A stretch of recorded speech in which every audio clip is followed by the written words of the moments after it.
The bright side of addiction is recovery.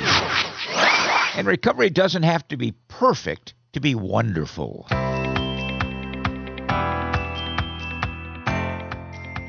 Hi, everyone. I'm Neil Scott. If you're new to our podcast, we welcome you. And if you've been here before, hey, welcome back.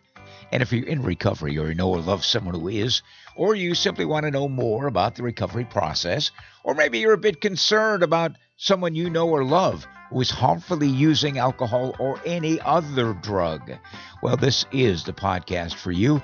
We carry the message of hope and the promise of recovery. And a reminder, you can find all of our podcasts at recoverycoasttocoast.org.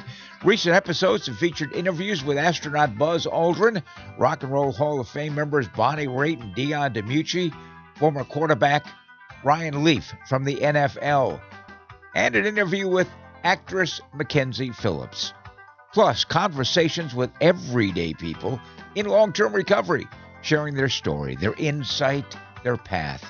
On today's program, as we approach the anniversary of Alcoholics Anonymous, part 2 of 3, as we look back on a visit that I made to the home of Dr. Bob Smith in Akron, Ohio, the birthplace of Alcoholics Anonymous.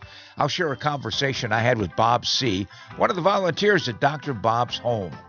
He will share some history and some interesting things that have happened on that hallowed ground. Now, if you missed part 1, you can find it at recoverycoasttocoast.org. Here's a quick clip from today's program with Bob C. Don't remember my first drink. My parents probably do. I believe I was 6 or 7 years old and at a good old-fashioned Polish oompa wedding. And I saw her in the middle of the floor. And Mom says, "Here's $1, go dance with her." And her was my cousin. I danced with her, and some old man at the far end had a brown ball of something that I tasted. It was terrible. But I wanted to go dance with her again because those hers look very nice in wedding dresses. And so I danced with her, and then I had to drink that brown stuff again. And pretty soon I had had quite a few tastes of that brown stuff where it finally stayed in, and they found me passed out underneath the serving table. How old were you? I think I was probably 6 or 7.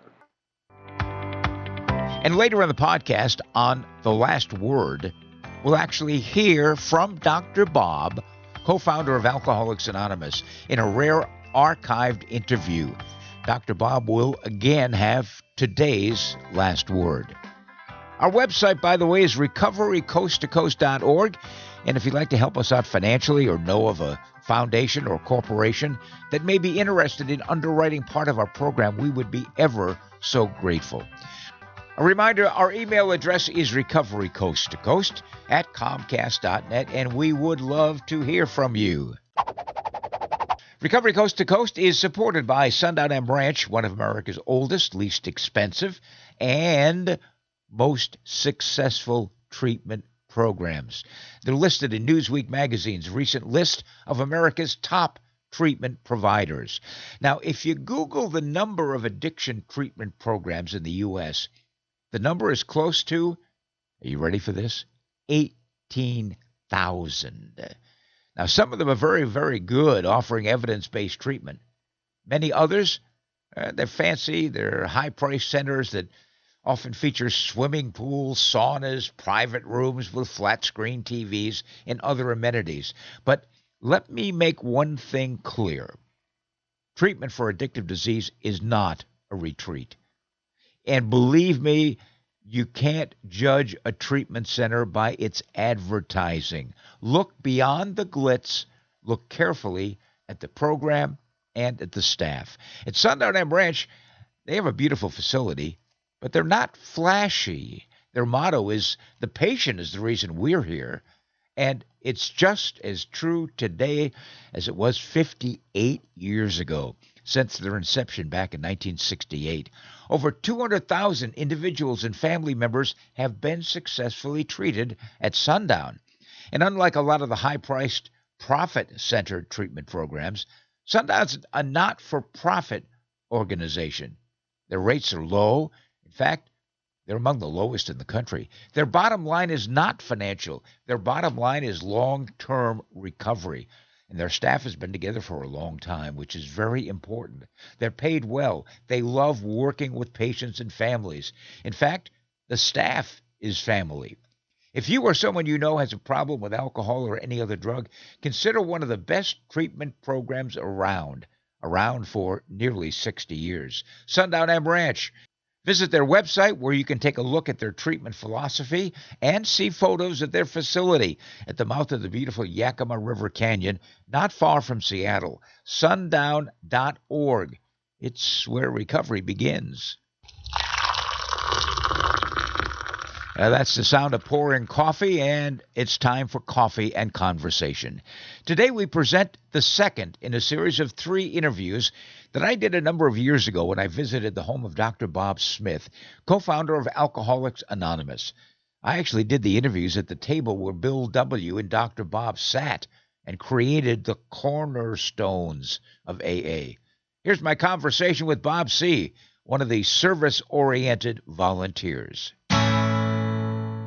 Welcome back once again to Recovery Coast to Coast. I'm Neil Scott. We are so incredibly delighted to be here where it all began. Back in June of 1935, and the founding of Alcoholics Anonymous. We are sitting here in Akron, Dr. Bob's home. Joining us in this segment is Bob C. Bob is a non-managing trustee of Dr. Bob's home. He is also a volunteer, been volunteering here well over a year, and he has 22 years of continuous recovery. Bob, welcome to the program. Thank you. Thank you very much. How did you come to, not necessarily the program, we can get into that as well, but into being a part of this experience that is Dr. Bob's home? Well, it all started, I think I was 3 months sober, and I walked into the home for the first time, walked upstairs, did a surrender, and came back down a different person. And I knew then, 20-some years ago, that some way I'd like to be a part of Dr. Bob's. As it worked out, it took a lot of years to finally get here, but I have friends that are on the board, and through their constant suggestions of being a volunteer here, I finally said okay, and I wished I would have done it a lot sooner. What do you do as a volunteer? I welcome people home. That's the easiest way to describe it. Dang it. I am a service to people that come here to see where their life changed, what started their change in their life. And so I can be of service, and I can watch those people come here and change. You talked about it with Harmon, to watch the miracles happen. They happen here frequently. We might not see them immediately, but we get phone calls later. But I have seen people walk in here, and I want to be able to share that home and that experience with other people, and to be a part of that. It adds to my spirituality. If you can tell, I enjoy it. Dr. Bob's home is located, of course, here in Akron, and if you are in the area, we certainly invite you to stop by any day of the year except for Christmas. They're open every day from noon to 3, and people like Bob will welcome you home. What are some of the experiences that you've had in a little more detail with some of the people that you have welcomed home? Oh, it wasn't too long ago that I had somebody that came here questioning whether they needed recovery. Weren't quite sure whether they were an alcoholic, didn't know really where the answers were.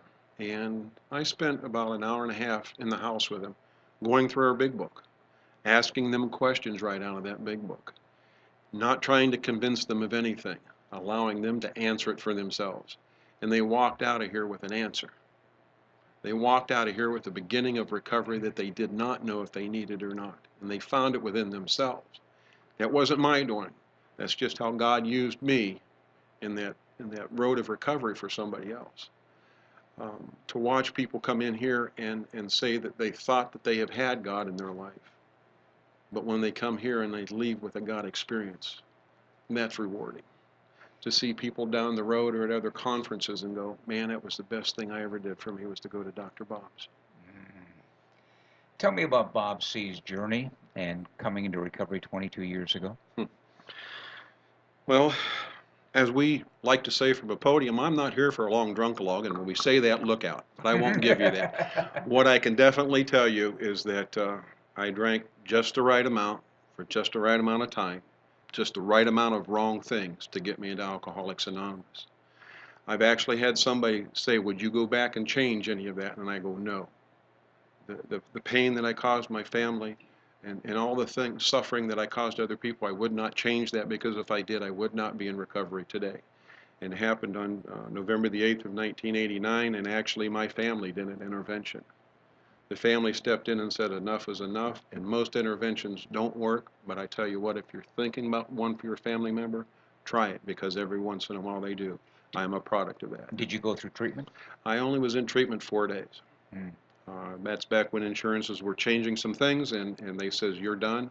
I begged and pleaded to stay 1 extra day, but that's where the miracle of Alcoholics Anonymous happened for me, because the people in the treatment center were there to tell me that because they were paid to. But people from Alcoholics Anonymous came in the evening, and they sat down and they shared with me, just like Bill shared with Bob. They knew how to carry the message to the still suffering alcoholic, because that's what I was. So miracle of Alcoholics happened for me there. Tell me about your first drink, and tell me about your first meeting. Don't remember my first drink. My parents probably do. I believe I was 6 or 7 years old, and at a good old-fashioned Polish oompa wedding, and I saw her in the middle of the floor, and Mom says, here's $1, go dance with her, and her was my cousin. I danced with her, and some old man at the far end had a brown bottle of something that I tasted that was terrible. But I wanted to go dance with her again, because those hers look very nice in wedding dresses. And so I danced with her, and then I had to drink that brown stuff again. And pretty soon I had had quite a few tastes of that brown stuff, where it finally stayed in, and they found me passed out underneath the serving table. How old were you? I think I was probably 6 or 7. Was I a daily drunk? No, it's hard to get booze when you're 6 or 7. But I already knew that there was a feeling that changed. And it really accelerated when I was in high school, because I didn't feel comfortable with who I was. And booze changed all that. It was doing things for me then. Now, if it was still doing things for me, you'd have a different speaker today, but it started doing things to me eventually. And the bottom came when and how? November the 8th of 1989, I had moved out of my family. Liquor had removed everything in my life that my family had raised, the good values, the good morals, everything had been stripped away. It was running my show. It was running my show. It was my higher power. It told me when to get up, when to go to bed, what I was going to do, and who I was going to do it with. I did not know that I was that much involved with alcohol until it was removed, and realized how much I relied upon it on a day-to-day basis. And that first meeting? That first meeting. My first meeting outside of the treatment facility was right over in Cuyahoga Falls at a place called the Paradise Club, and I opened the door because there was 2 EMS guys and a gurney coming out, and they were taking somebody out on the cart, and they says, this is what happens if you drink again.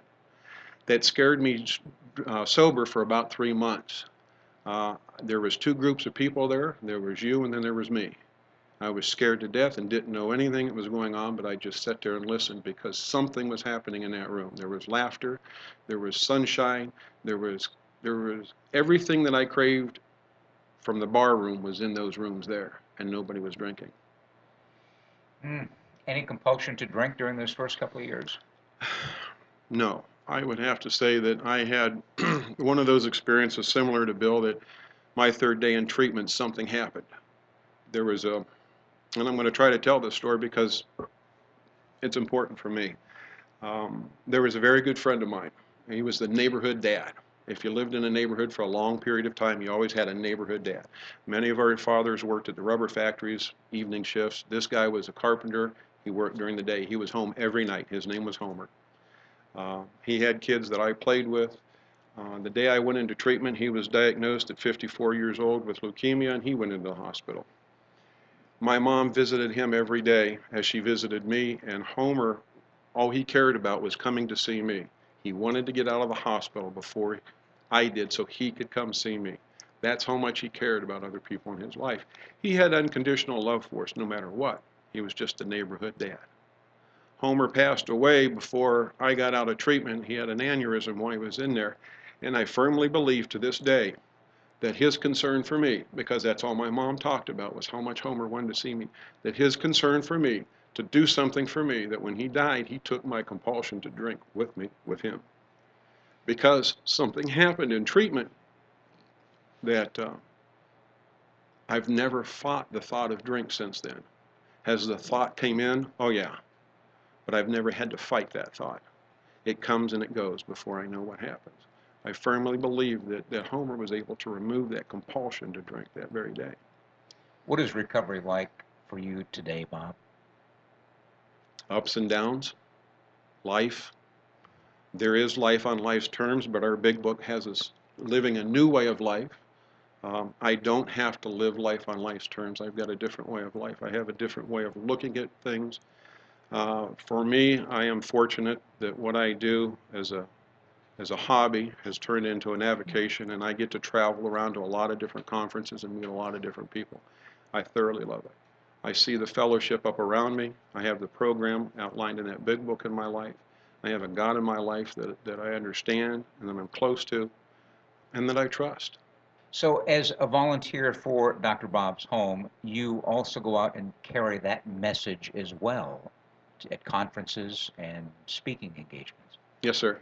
I do recordings at different conferences out and about, commonly called a taper, but as a non-managing trustee, many times they'll give me a few minutes at the podium, and I can put a plug in for Dr. Bob's because it is self-supporting through everyone else's contributions. And so I'm allowed to carry that message at times, give them a little brief history of IEA and Akron, and spread that message. And you obviously have learned a great deal historically about Dr. Bob from being here. Oh yeah, the history that I've learned just by working here in the home on a regular basis, but more importantly from the people that come to visit, that share some of the history that they know, and through my travels of running into different archives and picking up those little bits of history here and there that really add to everything. By no means am I a professional. I just repeat a lot of what I've heard and found out over the years myself. Let me ask you about someone. Everybody who knows anything about AA, they know Bill W. and Dr. Bob. They may not know Bill D. He was AA number 3.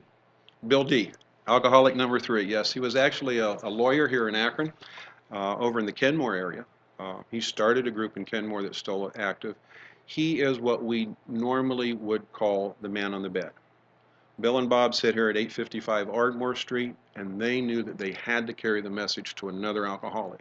They were not going to sit here and wait till somebody called them. They called the hospitals, and they found AA number 3. They visited Bill D 3 separate times before he finally says that he was going to do this deal. And actually, if you read the big book, you will find out that Bill D actually turned his will and his life over to the care of God before he walked out of that hospital, and he died sober. Amazing. Mm-hmm.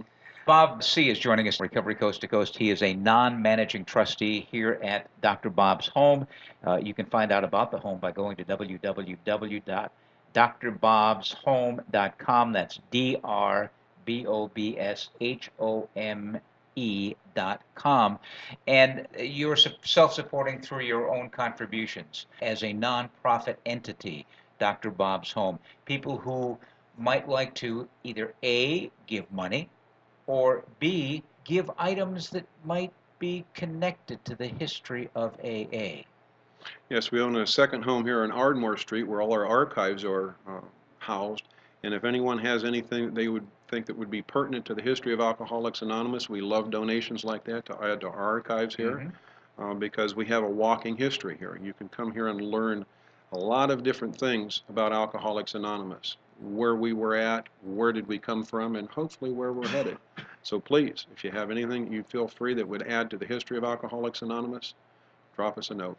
And on the money side of it, if you would like to make a tax-deductible donation to Dr. Bob's Home, you can do that by either going to the website or by just simply dropping a check in the mail to Dr. Bob's Home. That's P.O. Box 449, Akron, Ohio, 44309. It all began on June 10th in 1935. Let me ask you one other thing, which you may or may not be able to answer, Bob, and that is, there had been some controversy over the exact date, whether it was June 10th or June 17th. What do you say when people ask you that question? How important is it? Alcoholics Anonymous has started. It's flourishing well. I had a sponsor that said, utilize, don't analyze. And it's not of grave importance to me whether it started on the 10th or the 17th, whether it started here, whether it started with Cleveland, it doesn't matter. What matters most to me is that I have a program of action that saves my life and it saves the lives of thousands and millions of people. That's the important part. Bob, if you could say something to Dr. Bob today, what would it be? Thank you. Thank you for taking the time to think of others.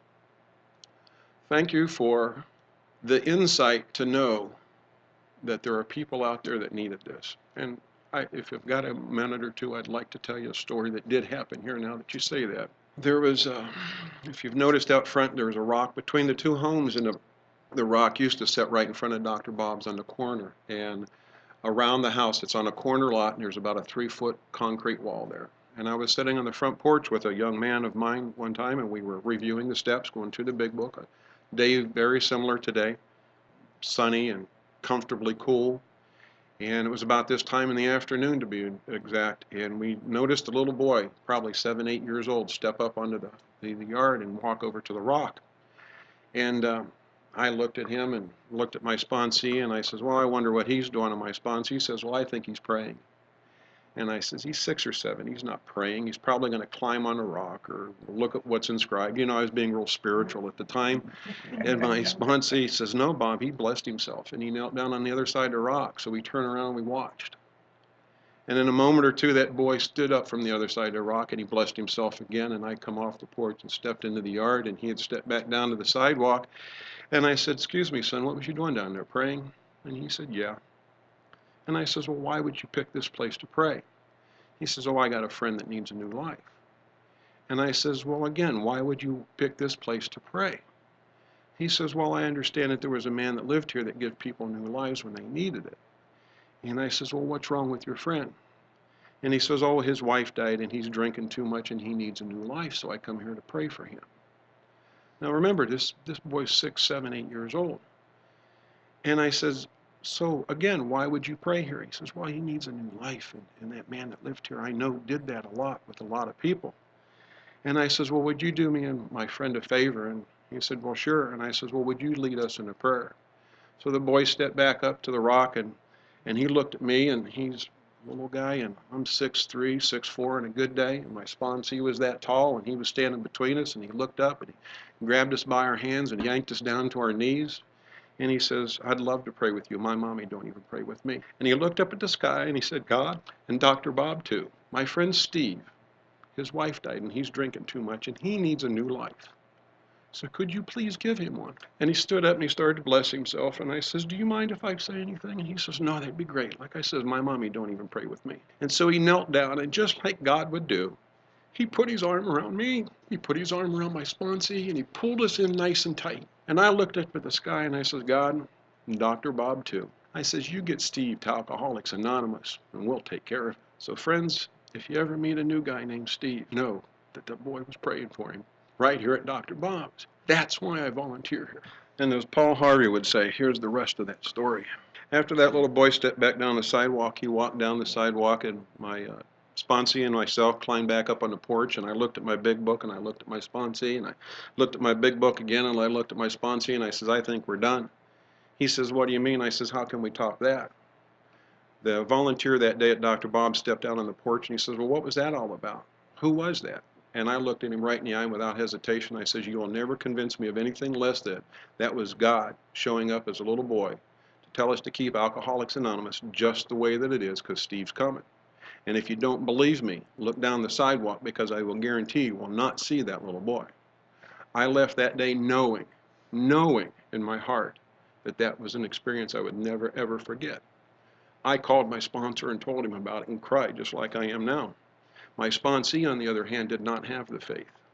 He came back every day for a week to see if he could see that little boy. I've remained sober.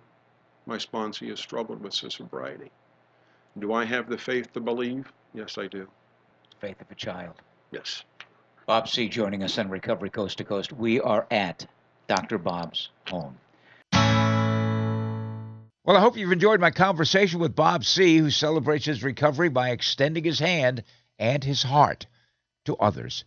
And in just a few minutes, we will hear the actual voice of Dr. Bob in today's last word.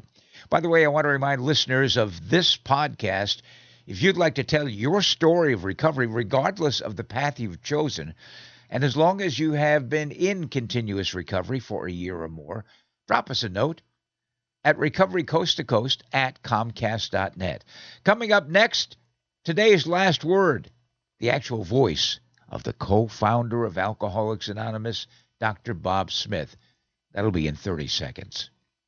She has always been your baby, but when your daughter got into drugs and alcohol, she turned into a stranger. What do? Where do you turn? Contact Sundown M Ranch. Sundown's nationally recognized youth treatment program guides young people back to a life free of drugs and alcohol. All treatment is gender specific and directed by caring certified professionals in a safe environment. You can get your daughter back and get to know her again. Go to www.sundown.org to learn more. And now, as promised, here are some archived comments from the co-founder of Alcoholics Anonymous. My good friends in AA and of AA, I feel I would be very remiss if I didn't take this opportunity to welcome you here to Cleveland, not only to this meeting, but those that have already transpired. I hope very much that they have the presence of so many people and the words that you have heard will prove an inspiration to you, not only to you, but may you be able to impart that inspiration to the boys and girls back home who are not fortunate enough to be able to come. In other words, we hope that your visit here has been both enjoyable and profitable. I get a big thrill looking over there to see your faces like this, with a feeling that possibly some small thing that I did a number of years ago played a small part in making this meeting possible. I also get quite a thrill when I think that we all had the same problems. We all did the same things. We all get the same results in proportion to our zeal and enthusiasm and stick-to-itiveness. If you will pardon the injection of a personal note at this time, let me say that I've been in bed 5 of the last 7 months. My strength hasn't returned as I'd like, so my remarks will of necessity be very brief. But there are 2 or 3 things that flashed into my mind on which it would be fitting to lay a little emphasis. One is the simplicity of our program. Let's not louse it all up with Freudian complexes and things that are interesting to the scientific mind but have very little to do with our actual AA work. Our 12 steps, when simmered down to the last, resolve themselves into the words love and truth. We understand what love is, and we understand what truth is. So let's bear those 2 things in mind. Let us also remember to guard that airy member of the tongue. And if we must use it, let's use it with kindness and consideration and tolerance. And one more thing, none of us would be here today if somebody hadn't taken time to explain things to us, to give us a little pat on the back, to take us to a meeting or to have done numerous little kind and thoughtful acts in our behalf. So let us never get the degree of smart complacency so that we're not going to extend or attempt to that help that has been so beneficial to us to our less fortunate brothers. Thank you very much. I hope you enjoyed that. Dr. Bob gets today's last word.